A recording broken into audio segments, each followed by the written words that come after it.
Hello বন্ধুরা, তোমরা সবাই কেমন আছো? আশা করি ভালো আছো। আমি আজ নিয়ে চলে এসেছি আমার সেলাইয়ের কাজ।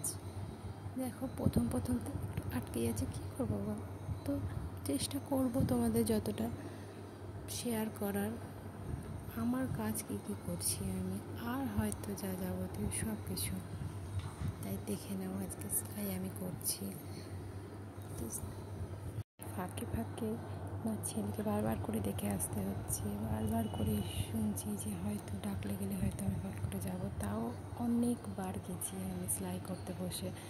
তো আমার বড় ছেলে চলে এসছে, মা তুমি সেলাই করছো, ভাই উঠেনি এখন, কিন্তু ও সব খবর দিচ্ছে বারবার করে এসে আমাকে, আর বলছে মা আমিও সেলাই করবো। তাহলে তুই এখন ছোটো আছিস, করতে পারবি, কিন্তু ও এক টাইমে মেশিনে বসে চুপচাপ সেলাই করতো।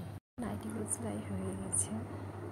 কথা বলতে বলতে কতটা হয়ে গেল। আমাদেরও শাড়ি এবার কাটছি, ব্লাউজ পিস আছে বলে শাড়ি কাটতে দিয়েছি, শাড়িটা কেটে সেলাই করে নিলাম। আর এই দেখো আমার কুর্তিটা আমি সেলাই করছি, হাতাটা একটু ঢিলা হয়ে গেছে,